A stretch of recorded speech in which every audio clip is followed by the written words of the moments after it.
I'm Asia. And I'm Jason. And we are Mixed Conversations, where we're creating the best drinks and adding the best guests and creating best conversations. And you are here for a new episode that drops in 3, 2, 1. Cheers. Hey, it's a follow-up from the McMillan Park. We said we get someone in here special, so we got Condra Ridley. This is a very special episode for me because this is someone that I grew up idolizing.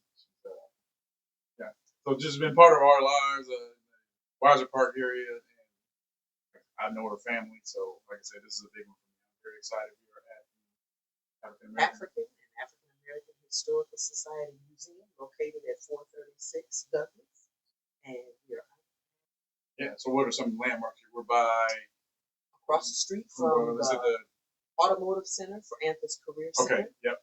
And we're at 436 Douglas Avenue, and it is right off of the corner of Lafayette and Douglas. We're one block south of Lewis Street, so you can't really miss us. We're actually the only thing in this block at this time.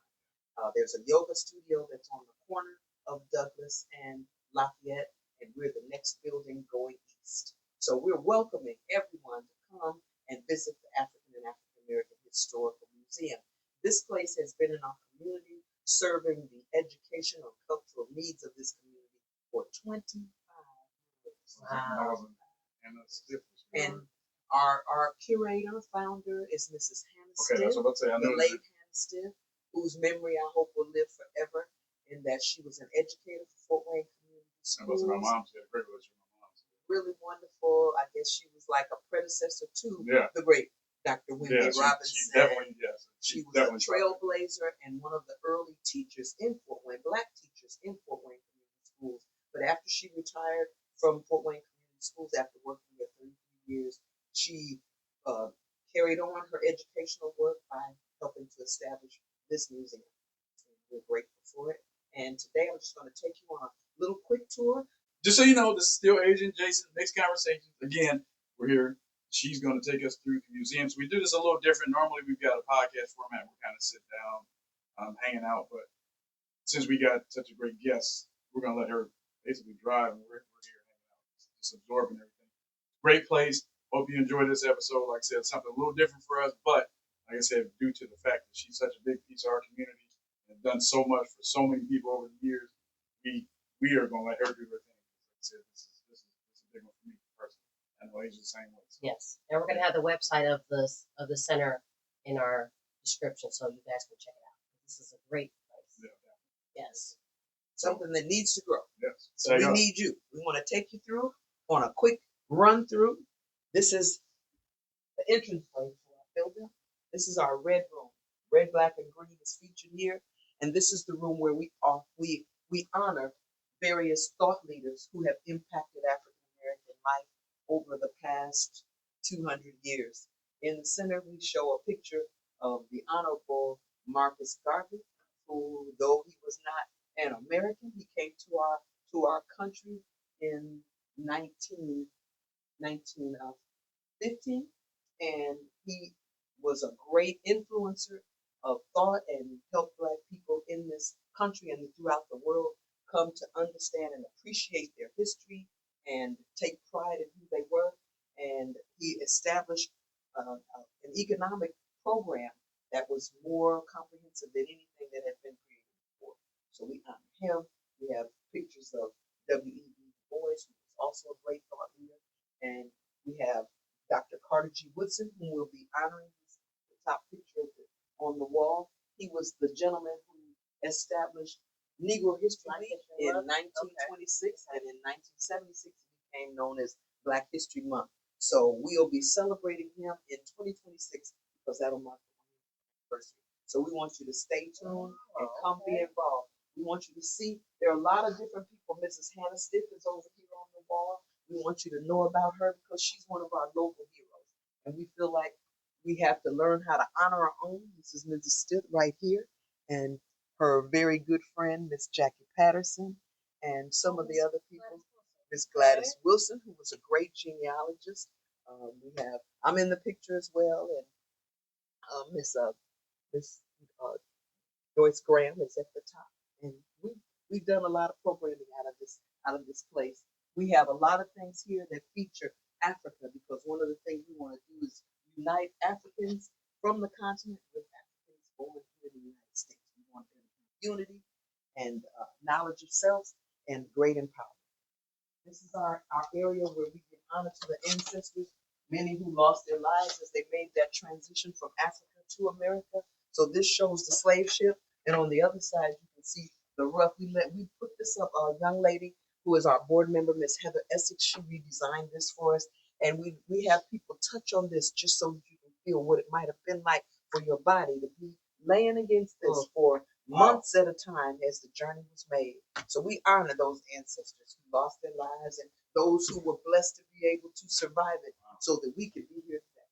This is our Africa rooms where we have a lot of original African artifacts that were purchased from the continent and put on display. So these are the things that give us knowledge and feel for what Africa is like. We have the drums because the drum is recognized as the heartbeat.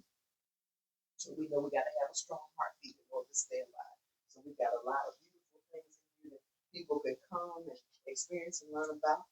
And we have instruments, of course, music is one of Africa's contributions to the world.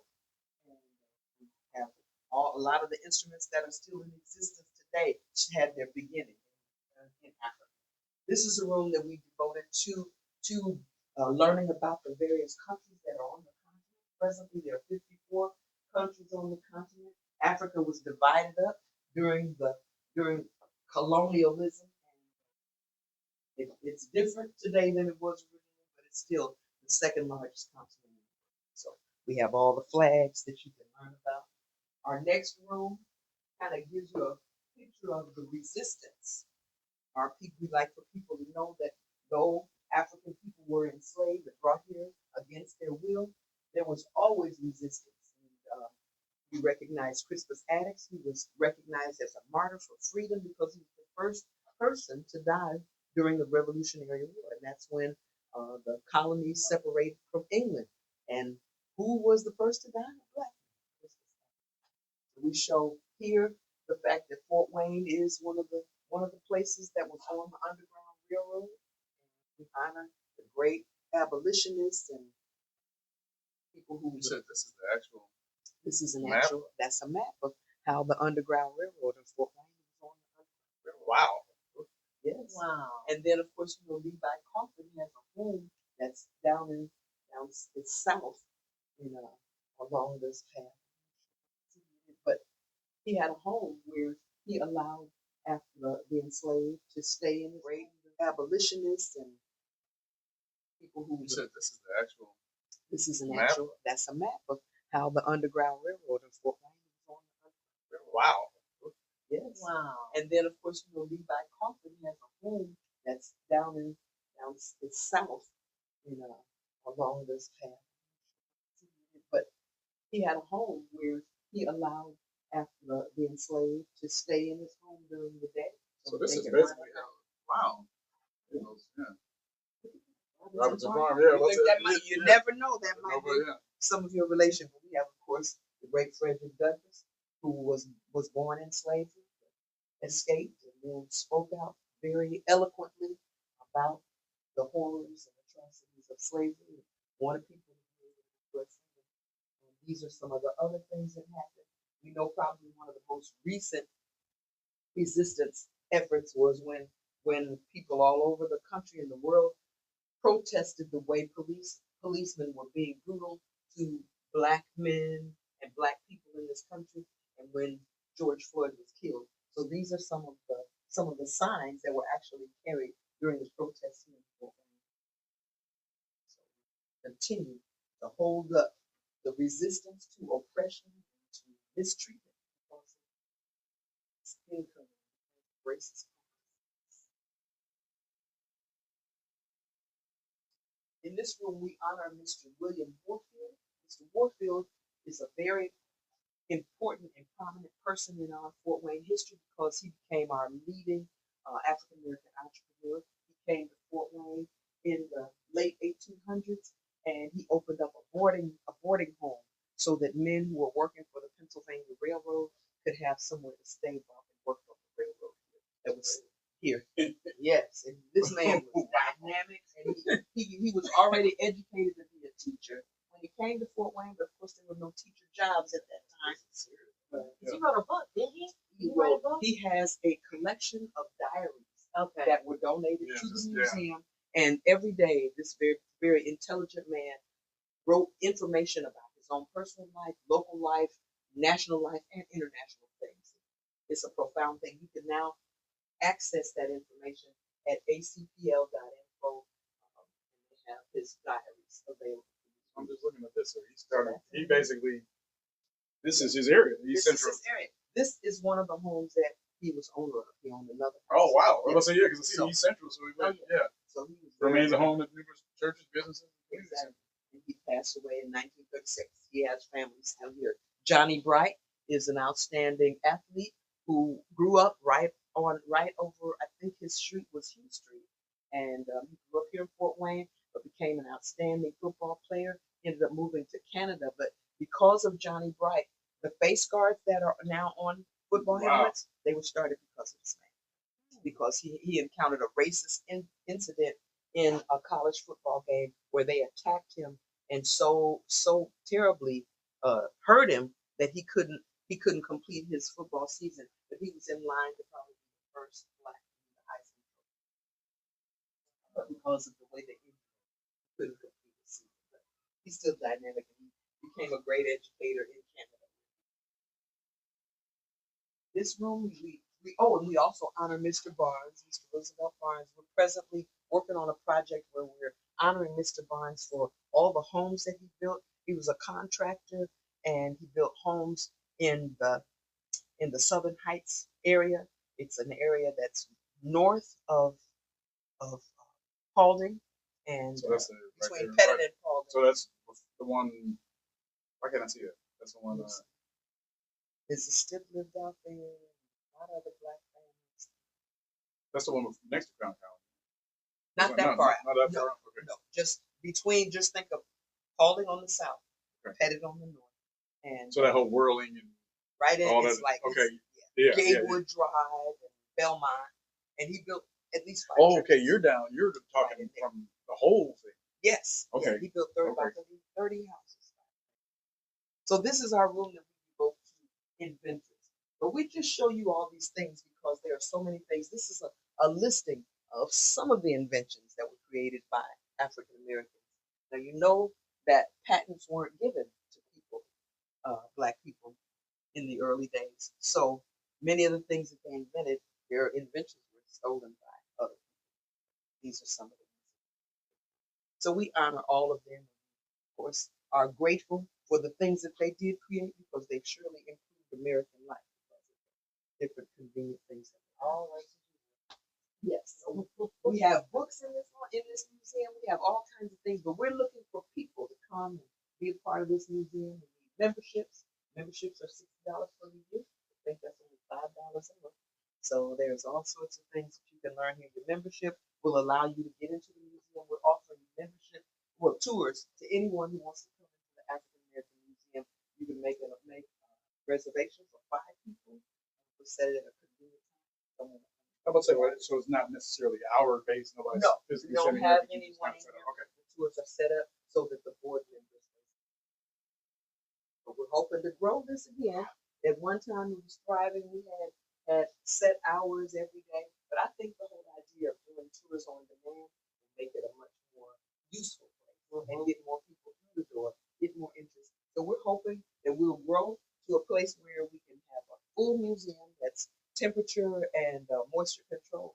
So we can have a real museum where we can import different kinds of exhibitions. Hey, one thing that they know a lot of this stuff, they actually see it. That's Just different. that's a different. That's a different. You feel. can read a lot, but to Yeah, see you can it. read. Yeah, you can read each individual thing, but just even this little walkthrough we just did is powerful. So upstairs is where we have a first room where you can see all of the people, the first black teacher, first black doctor. Are we going up there? We could do that, but I'd like to tease you and have you come back and do that. Okay, all right. Because we got to work on the upstairs. Okay, We're in the process. We do have a couple events coming up that people can come to.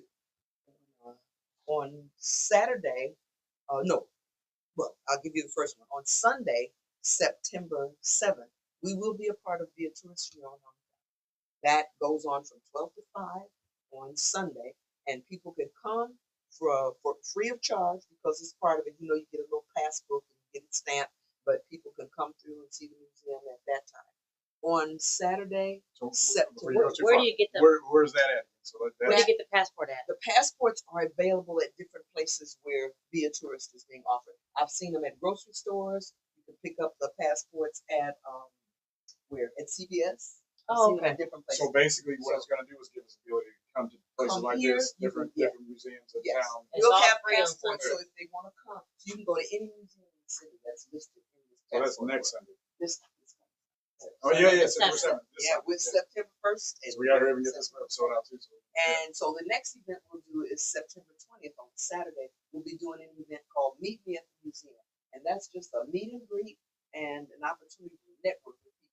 We don't do tours that day. We can answer questions if you have them about history. But we do a story time for children at 2 o'clock. And we always do something that's relating to African American history. We try to introduce somebody who's contemporarily doing something and somebody from Fort Wayne history. So you can learn some things and meet some people that you don't know. We like for people to get together. We say right now we're in a time where we don't have very many places where we can just get together and just talk. We need some places to talk. And from those talks, we may come up with some really great ideas about how to improve our community. So that's a big thing. And you can get your membership too. Absolutely, get your membership or just give a donation. We only require that you pay $1 when you come for the Meet Me at the Museum. So that's our meet and greet. We just get together. We have from 1 to 4 on Saturday, September 20th. That's when we'll have the next Meet Me at the Museum. We got a little song that we sing, and we do the stories, and we just let people have refreshments afterwards. Nice time getting together and enjoying our history and stories. The next event we'll do will be on Friday, October 17th, and that will be a Harlem rent. We must pay rent, but at any rate, we're doing this as a way to look back in history when people in Harlem used to get together and they would have parties where they would sell food and play music and do poetry, and they would help each other raise rent. And so we were trying to get that, using that idea. It'll be a $25 event since this is our 25th anniversary of being open. We opened February 1st, 2000. So we figured before the end of the year we'll do something. So this will be $25 donation per person, and we'll just get together, have an evening on right here at the museum, 136 Douglas Avenue, and we'll just have music, some poetry, some good food. So thank you for coming to the African and African American Historical Museum, and we look forward to seeing you again soon. And it's conversations. If no one else tells you, we love you. Definitely thank you for it. Thank you. Thank you so much. She's definitely Appreciate it. she's definitely contributed to a bunch of us. It was you and with Tyrone. Yes, Yeah. Tyrone. So over at the 10 years. I consider we worked Pontiac together. Branch. Pontiac Branch Library. Pontiac Branch Library. So If you know, you know. if you know, you know. Like I said, that's up the street from Ward. That's right. I've been lucky enough to be around her brothers, so we weren't even doing all that. But like I said, I've been around her for years. I've always been a great woman. Even like I said, you're married family. So like I said, really, like I said, so we got the Leaches. Really, we got a good relationship with pretty much everybody associated with her. Again, a dynamic human being, her great person, from a great family, around great family, but somebody that if you don't know, please use this opportunity to get out, meet this woman, understand what she brings to our community. We don't have people like this around forever. So we gotta take the good that she's given all of us over the years. It's milk her. Appreciate you having us here, and then you actually are one of the people that run this. I'm the vice president. Okay, so you are. Okay. Yes, Vice yes. President. But I was on the original board that helped to Sept. Yeah. So 1998, I got involved with the group and established it and opened it in 2000. I haven't stayed on all the way through, but I've been in and out, trying to do what I can do. But I know now it's necessary for us to save it, preserve it, Worth revive it. saving. And again, after seeing this, what I ask on camera, is I would like to have Asia and I interview some of the other board members, some of the other people.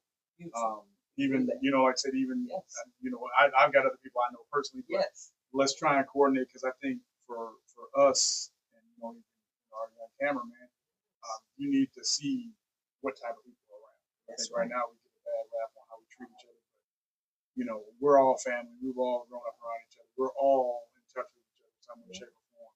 Like to Hannah Stith, I remember my mom always talking about her.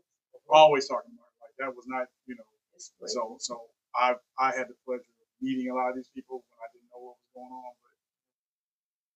Well, I do want to mention one thing. Of course, this street, Douglas, was named in honor of Mr. and Mrs. Stith.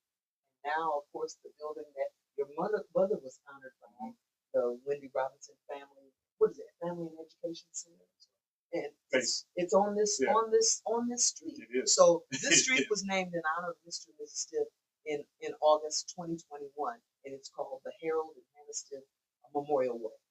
And so from Calvary all the way to Hannah, that's their street. Okay. So, and they used to live right across the street. So it just lets you know the importance of doing good work and and giving yourself to your community in a positive way. I want to say before we even get beyond that, can you think offhand other people with names? Oh, sure. There's like Bishop Jesse White. I was saying because a lot of these people we just lost them. So we're at an interesting point in history where we're actually naming people that I know I've been around. So okay, and there's also, of course, just probably in about 2023, we named Link Chapman Memorial Way, and that's on Maumee, right at Hannah, and all the way he owned a lot of over. property around here. Yeah, right here actually. He started his first skating rink right at Maumee, so that's why we honored him with that area, and now then he moved on down to Creighton and Anthony. Of course, there's also Clyde Adams Memorial Way. There's also Janet Reese Memorial Way. UL Stewart Memorial Way on New Haven Avenue. Janet Reese is on Calhoun. And of course, most people recognize Eugene Parker as one of the Eugene Parker was one of the greatest sports agents. Actually, one that they would, if athletes had behavioral problems, they would refer them to him. Yeah, so I know he ended up picking up a lot of clients. They were trying to clean up their image. They would send them to him and his staff, and and then I know a lot of people under him. So I mean, he's put a lot of people into as well. So we honor him. So when we come back, we'll have to show you the first room. We're in the process of upgrading some of our exhibitions and getting them ready for a whole new exhibit for people to come and see. We have a sports room that's named after Rod Woodson, who was our local guy, and also Johnny Bright, who we just talked about. So there's a lot for you to see, a lot to learn. So we say, when you meet me at the museum, you'll find some people you need to know. You'll learn about people. And like I said, to see this stuff is different. Yes. I mean, I've seen you read each individual situation, see it all as a collective, see like the art, different articles. I was able to read a couple of things walking around using the camera. I mean, showing the camera, but we actually got to read something. I think what you brought up about the athlete, they have it on Broke's jaw, and they actually have pictures of that. Well, thank you. Thank you both so much.